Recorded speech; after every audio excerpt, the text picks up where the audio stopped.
नमस्कार। आप देख रहे हैं good morning India with doctor Rakesh Pathak. Rakesh sir का बहुत बहुत स्वागत, बहुत बहुत अभिनंदन। अब नीट के परीक्षा की तिथि तो नजदीक आ रही है, लेकिन जो भारत सरकार का कारनामा सामने आ रहा है वो बड़ा बेचैन कर रहा है। पहले भारत सरकार को अपने ही कर्मचारियों को अविश्वास के दायरे में ले आया गया। ये साबित करता है कि local police, local intelligence, local कर्मचारी अब किसी पर भरोसा रहा नहीं। अगर होता तो सेना को मैदान में नहीं उतरना पड़ता। अब परीक्षाएं राफेल के जरिए होंगी, ये भारत में किसी नागरिक ने सोचा नहीं होगा। एयरफोर्स लगेगा, सेना लगेगी, और फिर भी सुरक्षित रहेगी कि नहीं रहेगी, इस पर सवाल होंगे। प्रधानमंत्री नरेंद्र मोदी ने अदालत में हल्फनामा लगवा दिया कि मेरे निर्देशन में इस देखरेख हो रही है। अब बताइए, अपने मंत्रियों पर भरोसा नहीं, क्या कहा जाए। ये बड़ा गंभीर मुद्दा है और ये मामूली लड़ाई नहीं है। इस लड़ाई को राहुल गांधी ने इतना पेचीदा बना लिया है जैसे शेर के मुंह से शिकार निकालना। अब मोदी और शाह के नीचे से उन्होंने सत्ता की चाबी खींच ली है, वो फड़फड़ा रहे हैं। क्या हो रहा है इस सरकार में? लगातार 100 के आसपास, 90 के ऊपर राहुल गांधी ने गिना दिए हैं। आज तो फिर कल एक परीक्षा फिर गड़बड़ा गई है। इतनी परीक्षाएं गड़बड़ा रही हैं, हो जाए तो। अभी एक साथी वही बातचीत कर रहे थे कि उनकी बेटी ने यूपी पीसीएस में परीक्षा दी। अब कोई एक साथी आरओ की परीक्षा पर अदालत चला गया है, नियुक्ति रुक गई है। अब बताइए, सारी परीक्षाएं ऐसे ही उलझ जाएंगी तो कहां जाए बच्चे? और इसमें से अगर एक भी बच्चे की जान जाती है तो इसका जिम्मेदार कौन? क्योंकि बड़ी मानसिक प्रताड़ना झेलता है परिवार और बच्चा। सर, मैं जानना चाहूंगा कि नीट की परीक्षा में फोर्स आपके इतने अनुभव में कभी किसी सरकार ने लगाई? अगर व्यापम की ढंग से जांच हो गई होती तो आज ये प्रक्रिया दोहराई नहीं गई होती। बिल्कुल शिव कुमार, देखिए हमारी याददाश्त तो छोड़िए, याददाश्त में नहीं होगा कि किसी देश में परीक्षा आयोजित करने के लिए वहां की एयरफोर्स, वहां की आर्मी को तैनात किया जाए। ये भारत में ही हो रहा है, नरेंद्र मोदी के अमृत काल में हो रहा है। इसके पीछे जो वजह जानते हैं वो ये है कि पेपर लीक हुआ था 3 मई को जब परीक्षा हुई थी। परीक्षा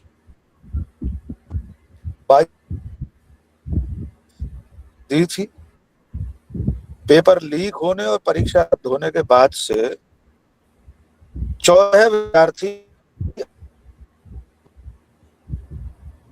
इसके बाद राहुल गांधी इस मुद्दे को लेकर मुखर हैं, छात्र छात्राओं से मिल रहे हैं, बातचीत की है, लगातार मांग कर रहे हैं। अब सरकार ने उसका क्या तोड़ निकाला कि 21 जून को दोबारा परीक्षा वो वायुसेना और सेना की मदद से होगी। हम संक्षेप में अपने दर्शकों को बता दें कि इन दोनों को क्या जिम्मेदारी सौंपी गई है। फिर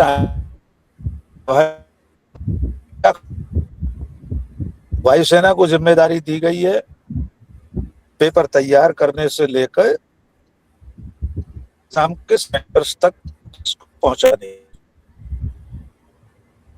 हवाई अड्डों तक वायुसेना अपने जहाजों से पेपर पहुंचाएगी। फिर जो लॉजिस्टिक सपोर्ट होता है, यानी जो जमीन पर परिवहन है, आवागमन की बाकी व्यवस्था पहुंच, उसके बाद पेपर एग्जाम सेंटर पर पहुंचेगी। एग्जाम सेंटर पर मिलेगी सीआरपीएफ, बीएसएफ, आईटीबीपी। पहली बार मिलिट्री फोर्सेस को भी तैनात किया गया है। अब आपने वायुसेना और थल सेना जिस कारण से लगाई है, पहले उसकी बात कर लें। कारण है पेपर लीक होना, और उसके लिए आपने पेपर पहुंचाने के इंतजाम में एयरफोर्स और आर्मी को लगा दिया है। पहली बात तो ये है कि जो पेपर लीक नहीं हुआ था, ऐसा नहीं हुआ था कि वो नेशनल स्तर से और ने या इंदौर भोपाल के बीच में किसी ने अड़ी लगाकर पेपर लूट लिए और लीक कर दिए।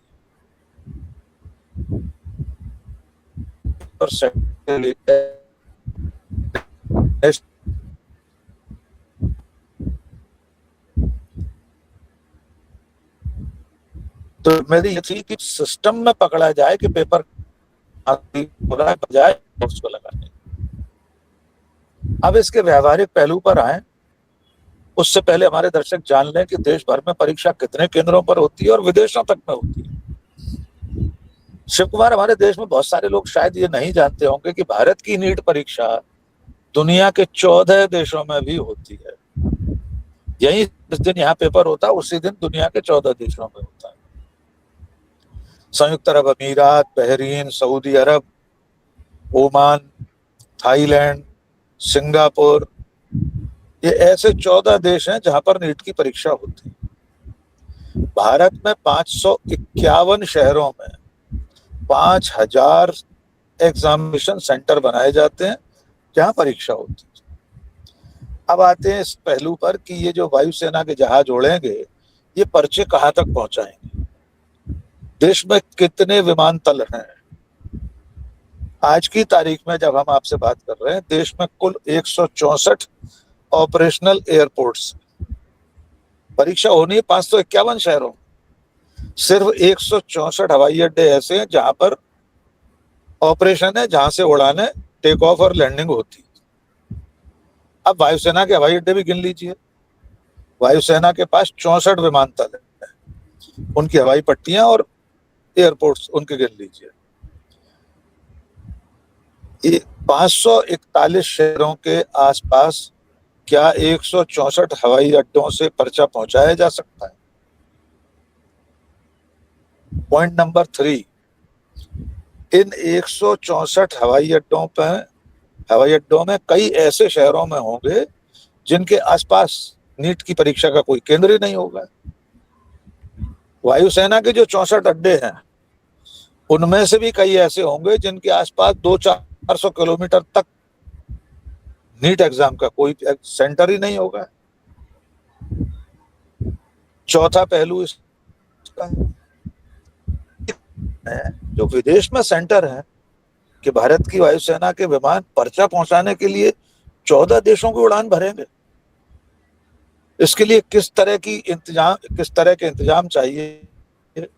कोई सिविल हवाई जहाज का, एयरफोर्स का प्लेन देश की सीमा से बाहर जाता है तो दूसरे देशों के एयर स्पेस का भी इस्तेमाल होता है, वहां की परमिशन चाहिए। पाकिस्तान का एयर स्पेस बंद है हमारे लिए, कहां से घूमकर 14 देशों में जहाज पहुंचेगा। पॉइंट नंबर 5, इस वक्त जब पूरा देश ऊर्जा संकट से जूझ रहा है, त्राही त्राही मची हुई है, खुद प्रधानमंत्री पेट्रोल डीजल की बचत की कसम दिला रहे हैं, ऐसे में वायुसेना के इतने सारे जहाज और फिर जमीन पर थल सेना की गाड़ियां कितना पेट्रोल और डीजल खा जाएंगे, कितना जेट फ्यूल फूक जाएगा, इसका आकलन किसी ने किया है?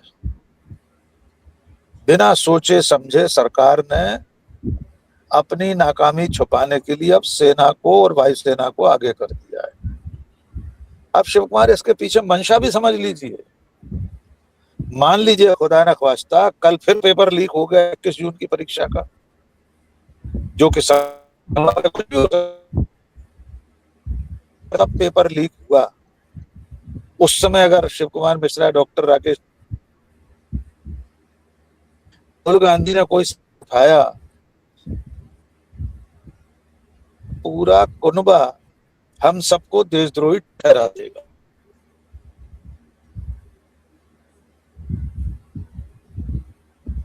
सही कह रहे हैं। तो जिस मंशा से एयरफोर्स और आर्मी को इस परीक्षा में लगाया गया है, वही पूरी तरीके से एक निराधार अतार्किक निर्णय है, दुनिया में कभी नहीं हुआ और न सेनाओं की जिम्मेदारी। अगर आप परीक्षा कराने का काम भी वायुसेना और थल सेना से करेंगे तो जो सिविल एडमिनिस्ट्रेशन है नागरिक प्रशासन है, पूरा तंत्र है, आईएएस आईपीएस से लेकर पटवारी और सिपाही तक, वे किस काम के लिए है? इसका मतलब सरकार ने मान लिया इस पूरे देश की व्यवस्था ध्वस्त हो चुकी है। परीक्षा की का आयोजन सुरक्षित रूप से नहीं करा पाता, इसलिए एयरफोर्स और आर्मी को जिम्मेदारी दी है। दूसरी मंशा बहुत साफ है कि अगर आर्मी और एयरफोर्स की निगरानी में भी कोई गड़बड़ी हुई तो आप सवाल नहीं पूछ पाएंगे, सवाल पूछेंगे तो देशद्रोही कहलाएंगे। अंतिम पहलू इस मुद्दे पर जोड़ लीजिए कि खुद माननीय प्रधानमंत्री निगरानी करेंगे उस दिन परीक्षा, उनको पल पल का अपडेट दिया जाएगा। प्रधानमंत्री तो ड्रोन से पूरे देश में भ्रष्टाचार पर भी निगाह रखे हुए थे, खुद ही कह रहे थे एक बार, मैं ड्रोन से नजर रखता हूं। उनके ड्रोन कितनी दूर तक उड़ते हैं? दिल्ली और उसके आसपास इतनी घटनाएं होती हैं, इतने पुल और सड़कें ढह जाते हैं, उनके ड्रोन ने इत्तला नहीं दी कभी। तो अब देश के 5000 परीक्षा केंद्रों पर नरेंद्र मोदी जी के कितने ड्रोन निगरानी रखें? क्या सूचना दी जाएगी? क्या प्रधानमंत्री का यही काम बचा है कि पूरे दिन बैठकर एक परीक्षा की निगरानी करे? कुल मिलाकर नरेंद्र मोदी ने और उनकी सरकार ने अपनी नाकामी स्वीकार कर ली। ये मान लिया है कि हमको सरकार चलाना नहीं आता। वो कांग्रेस के जमाने में एक नारा चलता था शिव कुमार, जब कांग्रेस सत्ता से बाहर हो जाती थी तब कांग्रेस के लोग और जरा नारा लगाते थे, जन जन से नाता है, सरकार चलाना आता है। तो कांग्रेस जो दावा करती थी, ऐसा दावा लगभग फिर से साबित हो रहा है कि कांग्रेस को सरकार चलाना आता है, विपक्ष को बीजेपी को विपक्ष में रहना आता है। जी सर, फिर जब इतनी सब सेना लग जाएगी और ये प्रचारित करके बताया जा रहा है कि हमारी सेना उस दिन इतने परीक्षा केंद्रों पर लगी होगी, सेना वहां लगी होगी, सेना यहाँ लगी होगी, तो इस दौरान ये सब बातों में जो खर्चा आएगा, व्यवस्थाएं जुटेंगी। मान लो आप कह रहे हो कि मैंने तो आज पहली बार ये सुना कि 14 देशों में परीक्षा का आयोजित होता है, और हमारे दर्शक भी ये पहली बार सुनेंगे कि 14 देशों में नीट की परीक्षा का आयोजन होता है। और शिव कुमार एक बात सुन लीजिए, इसके लिए जरूरी नहीं है कि आप वहां उन देशों में रहते हो तो ही आपको परीक्षा केंद्र मिलेगा। आप अगर भारत में रहते हैं, लखनऊ में रहते हैं, लेकिन आपकी इच्छा है कि आप दुबई में हैं, अबू धाबी में या शारजाह में परीक्षा देना चाहते हैं नीट का एग्जाम, तो आप फॉर्म भरते समय अपने सेंटर का जो ऑप्शन आता है उसमें शारजाह लिख सकते हैं, बहरीन लिख सकते हैं। थाईलैंड आपको घूमने जाना है, परीक्षा दीजिए, थाईलैंड घूमिए, ये ऑप्शन है नीट के प्रावधान में। जी तो सर, ये बड़ा सवाल ये है कि सरकार अपनी नाकामी स्वीकार कर रही है, ये प्रधानमंत्री जी कह रहे हैं कि अब हम करेंगे, तो नाकाम शिक्षा मंत्री का अब तक इस्तीफा क्यों नहीं? इस पर भी आएंगे। एक और नाकामी जोड़ दीजिए शिव कुमार, मुश्किल से 24 घंटे पहले की नाकामी है। Common university entrance exam CUET, उसमें बताया जा रहा है टेक्निकल ग्लिच हो गया था, इसके चलते कितनी अफरा तफरी पूरे देश में मची है। दर्शक जान लें कि ये जो एग्जाम है CUET, ये देश की जो सेंट्रल यूनिवर्सिटीज हैं, केंद्रीय विश्वविद्यालय, उनमें एंट्रेंस के लिए होता है। इसे भी नहीं करा पाई सरकार ठीक से। CBSE की परीक्षा की कॉपियां आप नहीं जांच पाते ठीक से। जब आप उसमें फेल हो जाते हैं तो सेंट्रल स्कूलों के प्रिंसिपल्स और मास्टर से प्रायोजित वीडियो जारी करवा रहे हैं, सामने से टेलीप्रॉम्प्टर या स्क्रीन पर से कंप्यूटर से पढ़कर ठीक से अंग्रेजी में भी उच्चारण नहीं कर पा रहे हैं वे। कितने हास्यास्पद उनके वीडियोज हैं, देख लीजिए आप। तो मोदी जी ने अपने बचाव के लिए, अपने शिक्षा मंत्री के बचाव के लिए टीचर्स और प्रिंसिपल तक को भी सामने लगा दिया। तो जो व्यक्ति, जो सरकार मामूली शिक्षकों को और प्रिंसिपल्स को, प्राध्यापकों, प्राचार्यों को लगा सकती है, वो सेना और वायुसेना को क्यों नहीं लगा सकती? अब आपने सवाल पूछा कि इस्तीफा क्यों नहीं हो रहा। 2014 के में सरकार बनने के बाद राजनाथ सिंह ने क्या ही दिया था, नहीं भैया नहीं, ये एनडीए की सरकार है, इसमें इस्तीफे नहीं होते। ये बेशर्मी की होती है, बेशर्मी होती है, देखिए हमारा आप दोनों की जुबान से बेशर्मी शब्द एक साथ निकला है, एक पल का भी अंतर नहीं हुआ। हमने बेशर्मी कहा, उधर से आपने बेशर्मी कहा। ये विशुद्ध बेशर्मी है, निर्लजता है, मक्कारी है कि इस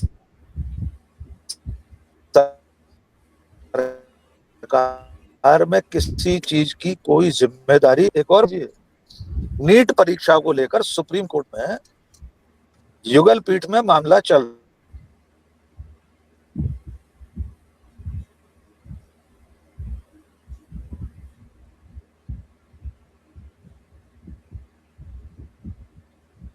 रहा है। वहां इसकी ये मसला सिर्फ एक विद्यार्थी का, परीक्षार्थी का नहीं है, बल्कि उसके साथ उसका पूरा भविष्य और उसका पूरा परिवार जुड़ा है। ये शब्द है सुप्रीम कोर्ट के दोनों माने। अगली बात उन्होंने जो कही है वो ये कहा है कि किसी को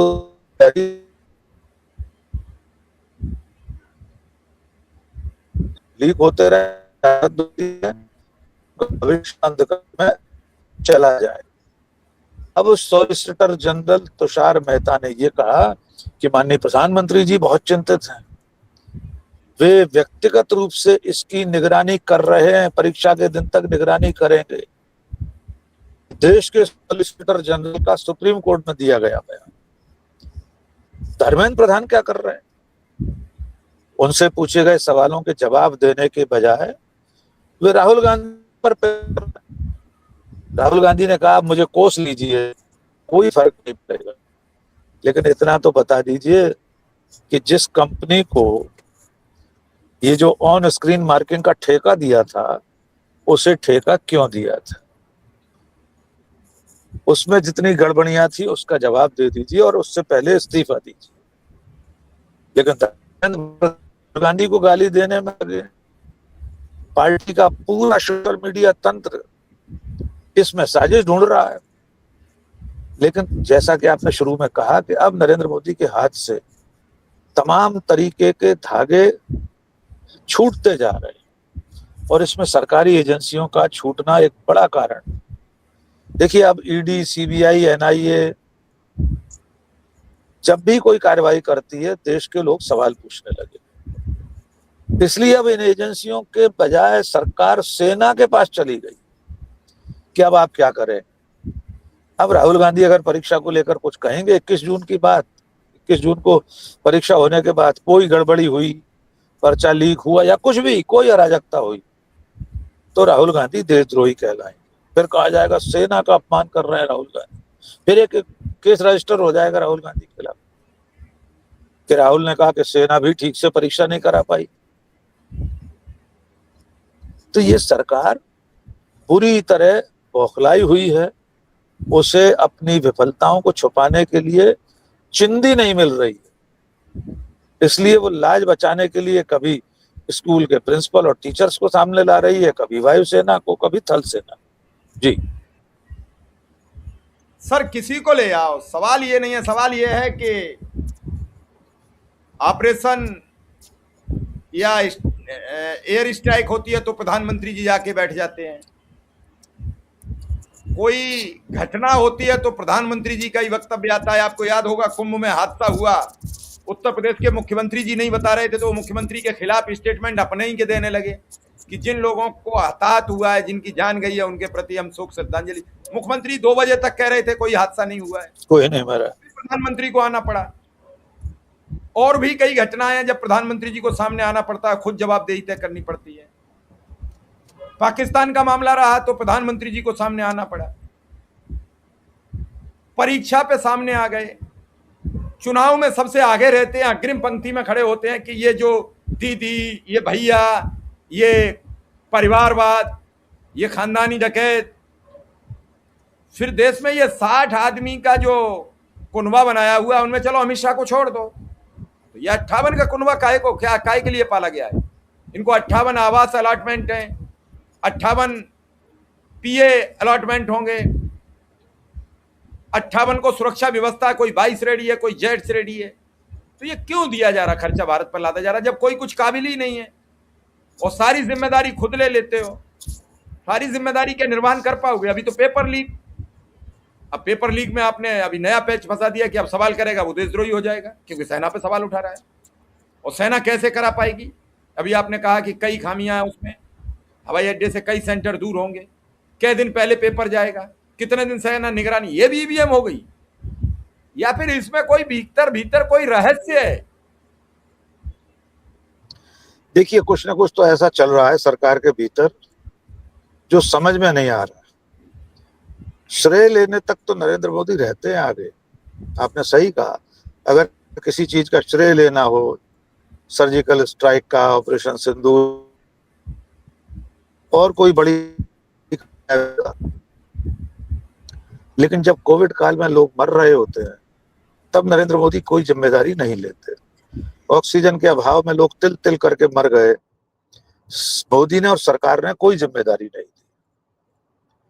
तब से लेकर आज तक अनेक ऐसी घटनाएं हो चुकी हैं जिनमें सरकार को या प्रधानमंत्री को जिम्मेदारी लेना चाहिए थी। लेकिन श्रेय लेना हो तो एक रेलवे स्टेशन के प्लेटफॉर्म के उद्घाटन का भी श्रेय लेने को मोदी जी तैयार है। अब ये व्यापम, सीबीएसई और ये जो यूनिवर्सिटी का एग्जाम, इनकी गड़बड़ियों का श्रेय क्यों नहीं ले रहे, जिम्मेदारी क्यों नहीं ले रहे इसकी? क्योंकि वैसी नैतिकता नरेंद्र मोदी और अमित शाह जैसे लोगों और उनकी पार्टी में कभी थी ही नहीं। एक कांग्रेस का जमाना था, छोटी सी रेल दुर्घटना में रेल मंत्री का इस्तीफा हो जाता था, विमान दुर्घटना में नागरिक उड्डयन मंत्री इस्तीफा दे देते थे। राज्यों की सरकारों की तो गिनती मत कीजिए, कितने मंत्रियों के इस्तीफे छोटे छोटे घोटालों के आरोप में हो गए, भले वो आरोप बाद में सही सिद्ध न हुए हो। यूपीए की सरकार मंत्री जेल तक गए, डी राजा, कनिमोझी, कौन किस किस को सजा नहीं हुई। उनमें ज्यादातर मामले बोगस थे। कालांतर में अदालत ने वो सब मुकदमे खत्म किए, सबको बरी कर दी। लेकिन नरेंद्र मोदी और बीजेपी में इतनी नैतिकता कहाँ बची है कि वे धर्मेंद्र प्रधान से इस्तीफा ले सकें?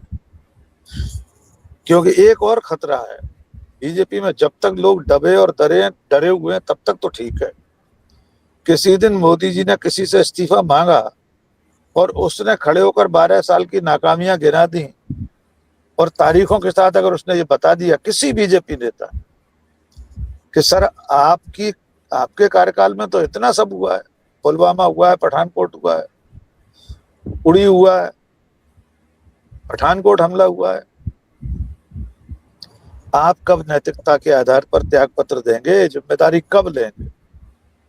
इसलिए नरेंद्र मोदी इनमें से किसी से इस्तीफा नहीं मांगते। लोग निर्द्वंद अपनी कुर्सी पर बने रहते हैं, जबकि उनके कार्यकाल में उनके मंत्रालय की कारगुजारियों से देश और देश की युवा पीढ़ी किस कदर व्यथित है, इसे जानना हो तो नीट और सीबीएसई परीक्षा के बाद के माहौल को देख लीजिए। जी शिवपाल सर, बस एक छोटी सी टिप्पणी चाहेंगे कि क्या अब इसके बाद परीक्षा में कोई आने वाली सभी परीक्षाएं एयरफोर्स और सेना कराएगी, या फिर आने वाली परीक्षाओं पर सख्ती सरकार बरतेगी? बड़ी महत्वपूर्ण सर टिप्पणी है। बहुत जरूरी सवाल है। कल को यूपीएससी का पेपर लीक हो जाएगा तो यूपीएससी में क्या अमेरिका की सेना को तैनात नहीं लीक हो जाएगा तब भी तो संभावना बनी रहेगी। नीचे का स्टाफ सरकार ने स्वीकार कर लिया नाकाम हो चुका है। बिल्कुल, लोकल पुलिस नाकाम हो चुकी, लोकल इंटेलिजेंस नाकाम हो चुका, सब नाकाम है, पूरा सिस्टम नाकाम हो गया है। तो कल को क्लैट की परीक्षा होगी तब भी आप वायुसेना और थल सेना को लगाएंगे। यूपीएससी की परीक्षा में राज्यों की जो स्टेट सर्विस की परीक्षा है, मध्य प्रदेश में पीएससी है, यूपी में पीसीएस है, क्या इन परीक्षाओं में भी अब भारत की सेनाएं तैनात की जाए? कुल मिलाकर नरेंद्र मोदी की सरकार की नाकामी का ऐलान है नीट परीक्षा में एयरफोर्स और आर्मी की तैनाती। इसने एक तरह से सिद्ध कर दिया है कि नरेंद्र मोदी को सरकार चलाना नहीं आता। जी चलो सर, अब देखते हैं कि ये तो सिद्ध हो ही गए। मैं बस एक आप ये थोड़ा सा बता दीजिए, तो क्या नरेंद्र मोदी और शाह इस समय बिलबिला गए हैं राहुल गांधी के हमलों से? निश्चित तौर पर, और कौन बिलबिलाएगा? राहुल गांधी अगर इतने हमलावर न हो तो देश में विपक्ष का कौन सा नेता है जो इतनी दमदारी से लड़ रहा है? कौन है मंत्री के इस्तीफे की मांग कर रहा है? कौन है जो सड़कों पर भी ऑटो चालकों से लेकर बड़े बड़े लोगों तक से मिलता है, जो समाज के दुख दर्द को जानने की कोशिश करता है, पहचानने की कोशिश कर रहा है? इसलिए नरेंद्र मोदी और अमित शाह जानते हैं कि राहुल गांधी जिन मुद्दों को उठाते हैं, अंततः मोदी शाह को और उनकी सरकार को वही करना पड़ता है जो राहुल गांधी ने कहा था। अब नीट परीक्षा में भी राहुल गांधी के अगले कदम पर नजर रखना जरूरी है, क्योंकि युवा कांग्रेस एनएसयूआई जिस तरह से देश की जैन जी को, युवा पीढ़ी को आंदोलित कर रहे हैं, ये मोदी सरकार के लिए खतरे की घंटी। जी चलिए सर, आपने बड़ी डिटेल में बता दिया और दर्शक समझे, और सबसे बड़ी बात ये समझे कि ये परीक्षा देश में ही नहीं होती है, 14 देशों में और आयोजित की जाती है। ये बड़ा गंभीर आज जानकारी राकेश सर ने दी है, बहुत से लोगों को नहीं जानकारी होगी। साथ ही ये जानकारी, क्या सेना और भी कोई परीक्षा कराएगी या फिर यही परीक्षा पहला एक ट्रायल है? सर आपने समय दिया, बहुत बहुत आभार, बहुत बहुत धन्यवाद।